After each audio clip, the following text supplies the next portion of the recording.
नमस्कार, मेरा नाम है Aryan Harnot and welcome to my channel.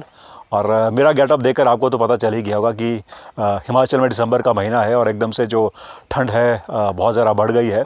फ़िलहाल अभी तो सूरज है, लेकिन सनसेट के बाद तो जो ठंड है बहुत ज़्यादा हो जाती है यहाँ पर। और अगर आप मेरे बैक साइड पर देख रहे होंगे तो वहाँ अभी क्लियरली दिख नहीं रहा है, लेकिन यहाँ पर सामने धौलाधार रेंज है और जब वहाँ से ठंडी हवाएँ चलती हैं तो बयान नहीं कर सकते कि कितनी ज़्यादा ठंड लगती है। और चलिए आज के व्लॉग के बारे में बात करते हैं। जो ये व्लॉग मैं आपको आज दिखाने जा रहा हूँ, ये मैंने 2 हफ्ते पहले शूट किया था, लेकिन फिर उसके बाद मैं थोड़ा क्या ज़्यादा बिज़ी हो गया था, तो मुझे बिल्कुल भी वक्त नहीं लगा इस व्लॉग को एडिट करने का। तो आज मुझे थोड़ा समय मिला तो सोचा क्यों ना इस व्लॉग को दिखाया जाए। और इस व्लॉग के थ्रू हम बात करेंगे किसानों के बारे में। और आपको पता ही कि जो करंट सिचुएशन है और जो कुछ भी आजकल हालात हैं, जो कुछ भी हो रहा है, I hope and I pray कि सब कुछ सही हो जाए, क्योंकि मुझे लगता है कि अगर किसान है तो हम लोग हैं, अगर किसान नहीं है तो हम भी नहीं हैं। लेकिन आज जो मैं बात करने जा रहा हूँ वो मैं अपने गांव के किसानों की बात करूँगा। इससे पहले अगर आपने मेरे पिछले व्लॉग्स देखे होंगे तो हमने अपने खेतों में जो फसल जोती थी वो थी मक्की की।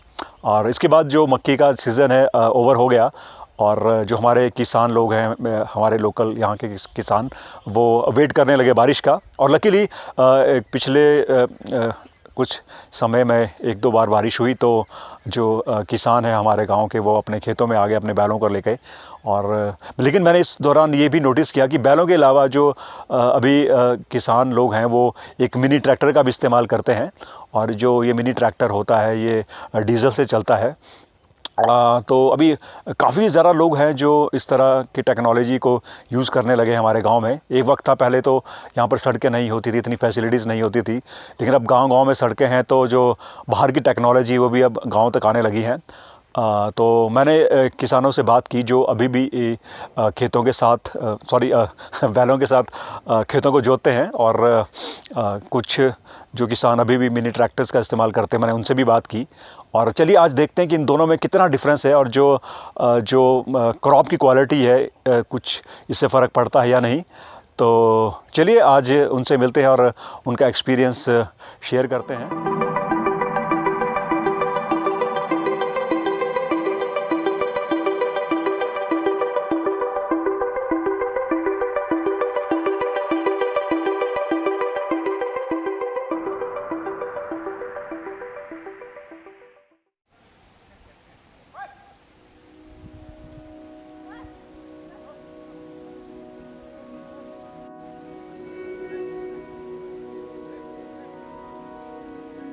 एक वक्त था जब गांव की फसलों को उगाने की पूरी जिम्मेदारी बैल की जोड़ियों के कांधों पर होती थी। शायद ही गांव की ऐसी कोई गौशाला होगी जहां बैल ना बंधे हों। उस वक्त गांव में ज्यादा विकास भी नहीं हुआ था और ना ही सड़कें और बाजार यहां तक पहुंचे थे। बैलों के साथ साथ खच्चरों का भी उस वक्त एक अहम रोल होता था। फिर धीरे धीरे गांव में सड़कें आईं और तरक्की होने लगी।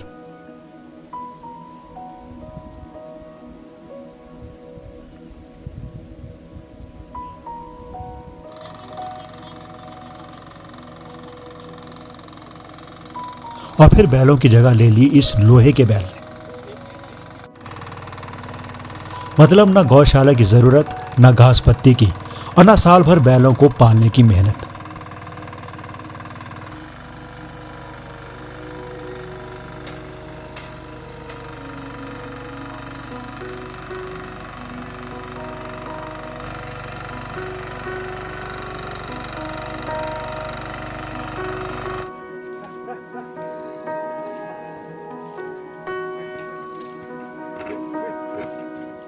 बैलों का जैसे खेतों से रिश्ता ही टूट गया है, लेकिन अभी भी कुछ किसान हैं जो खेतों को जोतने के लिए बैलों को ही प्रेफर करते हैं।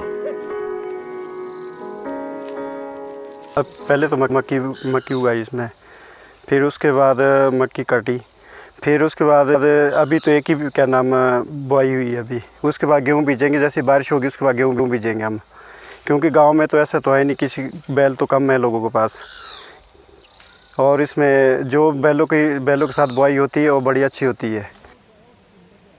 बैलों के साथ हमारे को तो कम से कम 30 साल हो गए मेरे को तो। 30 साल हो हाँ गए। जी 30 साल हो गए। तो आपने कभी सोचा नहीं कि अब लोग ईजीएस्ट ऑप्शन आ गए हैं तो थोड़ा हम भी ट्रैक्टर ला के यहाँ पे जुताई कर रहे हैं, मतलब ऐसा कभी सोचा नहीं? सोचा तो है, पर जो बैलों से होती है बुआई होती है वो ट्रैक्टर से नहीं होती, उससे अच्छा नहीं लगता। हाँ जी। तो आपने फ़र्क तो देखा ही होगा ना कि और भी कई लोग हैं गांव के जो ट्रैक्टर से जुताई करते हैं, तो आपने कभी ये कंपेयर किया कि हाँ भी हमारी फसल और उनकी फसल में फ़र्क है, हमारी ज़रा अच्छी फसल हुई क्योंकि हमने बैलों के साथ जुताई की थी? कभी ऐसा एहसास हुआ, कभी लगा आपको ऐसा? नहीं, ऐसा तो कई बार देखा हुआ है, क्योंकि जो भी बैलों से फसल बुआई हुई है वो अच्छी होती है। ट्रैक्टर से जितने भी लोगों ने बीजी वो बहुत ही कम हुई है।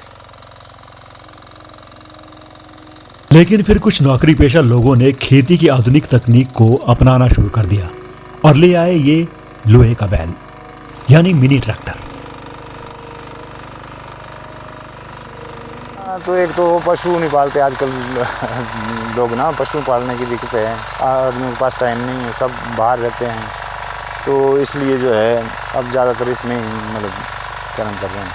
तो आपको क्या लगता है कि जैसे जो पहले बैलों से खेत जोतते थे और जो ट्रैक्टर से, तो जो क्वालिटी होती है ना, मतलब बेसिकली जो फसल की क्वालिटी होती है, कुछ फ़र्क पड़ता है उसमें?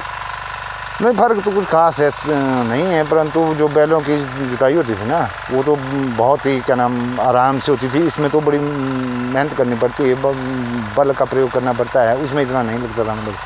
तो कंपैरेटिवली ये बताइए, जैसे आप पहले बैलों से खेत जोतते थे और अब ट्रैक्टर के साथ आप जुताई करते हो, तो कितना फ़र्क आता है? जैसे मान लीजिए आप बैलों के साथ एक दिन में 2 खेत जोत लेते हो, तो इससे कितना फ़र्क आया इस ट्रैक्टर के इससे तो एक दिन में हम दो खेत मतलब 4-5 खेत बड़े बड़े मतलब 3-4 बीघे तक हम इसमें जोत लेते हैं। लेकिन फिर वो तो अपने ऊपर डिपेंड है ना कितना हम मेहनत कर सकते हैं। फ़ायदा तो हुआ है, जैसे अब जो पशु नहीं पालने पड़ते इतने ज़्यादा, और जी मतलब इसमें समय की बचत हो जाती है थोड़ी, काफ़ी मतलब कम समय लगता है इसमें।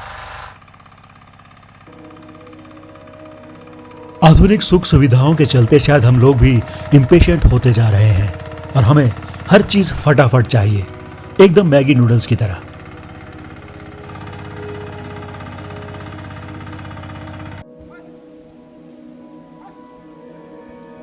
और वैसे भी अब सही मायने में गांव कहां रह गए हैं।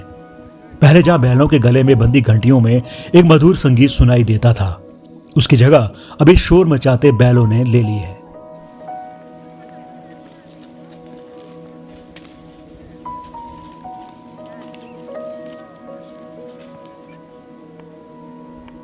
लेकिन जो किसान आज भी बैलों से खेती करते हैं मानते हैं कि उनकी फसल का स्वाद आज भी एकदम अलग है, जिसका मुकाबला आज के ट्रैक्टर नहीं कर सकते। खैर, जिस तरह से दुनिया भाग रही है सब अपनी अपनी जगह पर बिल्कुल सही है। फिर कल कोई नई टेक्नोलॉजी आएगी और ये बैल उसके कान फाड़ू शोर में फिर से कहीं गुम हो जाएंगे।